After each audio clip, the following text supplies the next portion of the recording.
Powered by the Montana Television Network.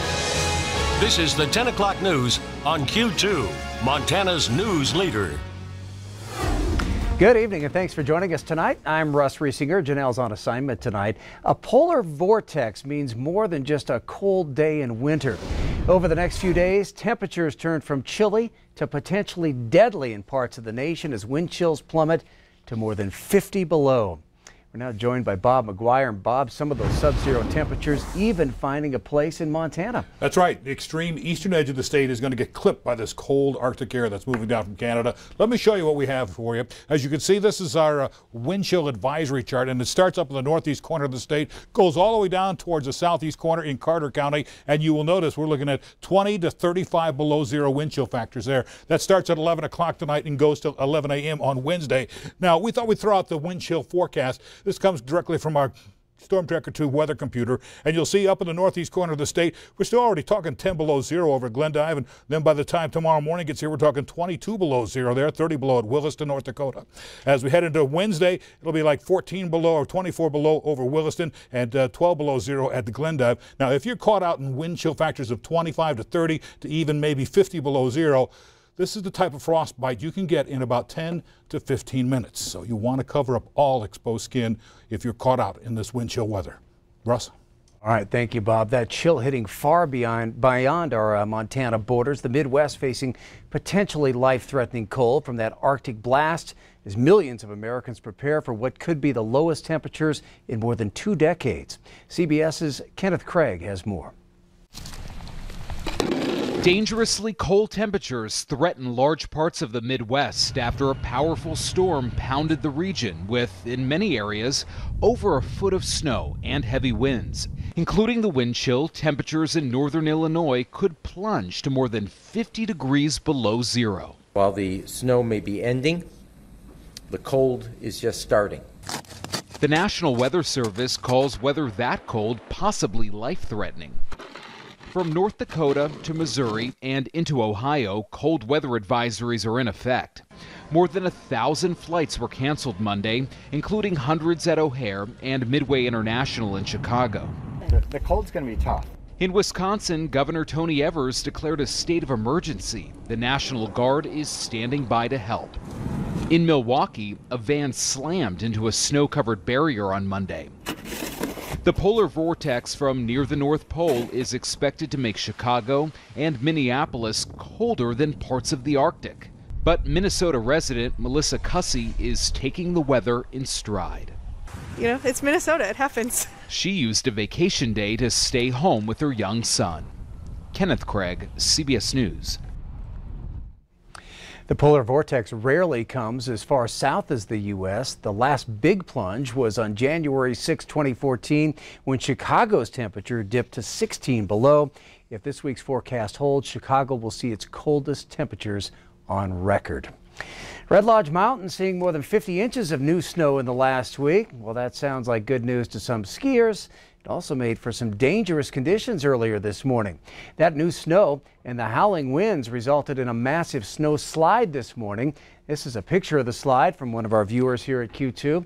The avalanche stopped cars in their tracks. However, no one was injured. No cars were buried. Rick McGarvey says he was traveling up to ski when he got trapped behind the slide. The snow covered the entire road roughly a mile below the lodge. 9 inches of new snow fell overnight on Red Lodge Mountain. Now, this all happening around 9 o'clock this morning, and crews spent much of the day working to clear that slide. Well, yesterday was the 10th day in a row for reports of natural or human-triggered avalanches in Montana. More than 16 natural and human-triggered slides were reported on Saturday and Sunday alone. On Friday, a skier was killed in an avalanche in the Tobacco Root Mountains. Doesn't take much new snow and some wind to make slopes unstable. As you can see, this is why you need to be heads up. Even if you aren't seeing signs of instability, got to stay off of steep slopes for at least a little while longer and give the snowpack time to heal. And don't forget that backcountry can be deceiving when it's covered in snow. Areas that look safe can actually be deadly. No jail time for the former Roberts High School head basketball coach who pleaded guilty to endangering the welfare of a child following reports that he previously kissed a 15-year-old girl. Instead, John Wayne Pejovich will go through counseling. He changed his plea last Thursday to guilty. Pejovich was charged back in August for having romantic contact with a female student last year at his home and at her home. He served as the school's boys' head basketball coach.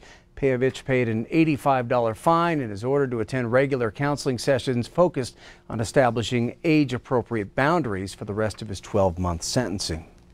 Just today in the Montana legislature, Montana's Superintendent of Public Instruction spoke on a variety of school-related bills moving through the 66th session. She spoke in support of Senate Bill 132, which says students cannot give consent for sexual relationships with school employees. 500 pages of in-depth research on Billings' economic future. That's how big the blueprint for One Big Sky now looks. Over the weekend, the massive 500-page development plan was delivered to city leaders. And tonight we did some digging into that plan ourselves. But first, our Zoe Zandora got a chance to hear how people are reacting to the plan at a late afternoon One Big Sky information session. Zoe?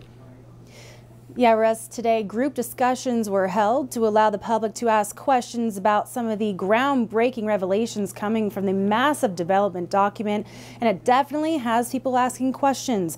Can Billings afford a large convention center? Where would it be built? And where are we at with the legislative funding? The report compares 22 different convention centers around the region and Montana. Montana Station, as it's proposed in One Big Sky, would be even larger than the Tacoma Convention Center. Along with that, the report anticipates that Billings will see a 6% growth in population in the next 5 years, with the largest age group in the 25 to 34-year-old range. And if approved, One Big Sky could garner $1 billion in state reimbursement dollars within just 10 years of its existence. I spoke with Big Sky Economic Development Executive Director Steve Arviskow about the next steps. Now the questions are bubbling up. What's the economic development tool look like? How does that work? What are the components of the Catalyst project? How will it impact my neighborhood? And what does the housing development downtown look like? How are you paying for all this? All those really good kind of questions. If we can't rely on a statewide economic development tool, can we use our existing suite of economic development tools? It'll be a much harder path, but we can't walk away from that important economic development strategy of the redevelopment of our downtown core. Big Sky Economic Development is pushing for a legislative measure to help. As we heard today, Billings lawmaker Roger Webb has yet to unveil his sponsored bill that would serve as a legislative tool for funding for One Big Sky. With 16 days into the 66th legislature, his measure has yet to get a bill number, a committee, or a hearing. This at a time when the legislature is deep in revenue talks. Russ? All right, thank you, Zoe. The state legislature Monday heard a bill that would ask Montana voters to decide whether to get rid of daylight saving time in the state. But it had far more opposition than support at Monday's hearing before the Senate State Administration Committee. Republican Senator John Esp of Big Timber is the sponsor of Senate Bill 153, which would put a referendum on the 2020 ballot to decide that issue. He said many voters in his southern Montana district would prefer to have one time zone and not switch between standard and daylight saving time. But a ranch manager and lobbyist for truckers and electricians opposed the idea. They said sporting events and practices in the spring, summer, and fall take advantage of light into the late evenings, and so does the tourism industry. This bill would single out Montana to be on its own time for 8 months of the year. So the contractor with a shop in Wyoming is now having to deal with a time change just working between Montana and Wyoming. For the contractor doing business in North Dakota, already an hour later, now for 8 months out of the year, the time will be 2 hours different. The committee will vote later on that bill. Billings Heights got a new spot to eat today. Pizza Ranch making its grand debut in the Four Seasons Plaza. This location is the largest in the country, boasting an 11,000 square foot dining area and 2,700 square foot fun zone. That fun zone has all sorts of bright new arcade games. Look like a lot of fun. General Manager Brooke Watson is excited for the restaurant to get involved in the Billings community. So thankful to be up here in the Heights, and one thing about Pizza Ranch is they're really a huge supporter of the community, and as we get going here, we will definitely be doing our community impact fundraisers that we've done on the West End for years. So engaging in the community and getting them involved in raising funds for their events and things like that. So we'll probably start those in April, and we're just really excited to be a part of the community and the great response from Billings and as a whole. This is Pizza Ranch's second location in Billings. The other is on King Avenue West. Another new restaurant soon to open in Billings promises customers comfort food and a style of cuisine that makes one feel at home. Construction is already underway for Odd Duck, which will open off 17th and Grand in the West Park Promenade next to Ganann's Flowers. And those starting the restaurant say all ingredients will be locally sourced. Head chef Travis Stimpson has worked at a variety of Billings restaurants, including Walker's, Lilac, and Local. He's teaming up with the owners of Yellowstone Fitness and Hardin Chevrolet. Stimpson says the food goes beyond farm to table, so he's calling it Earth to Plate, where patrons will find comfort foods that span the globe. They plan to open in the spring of 2019. All right, coming up on tonight's 10 o'clock news, we're going to look at headlines around our nation, including the shooting of 4 police officers in Houston. Plus, the Rams and the Patriots have invaded Atlanta. Super Bowl 53 just days away. Also in sports, Helena's Ty Erickson cashes in on a big Denver payday. Scott tells us how high it vaults him in your latest world standings. You're watching MTN News with Janelle Slade and Russ Riesinger. Storm Tracker weather with Bob McGuire. And sports with Scott Breen. This is the 10 o'clock news on Q2, Montana's news leader.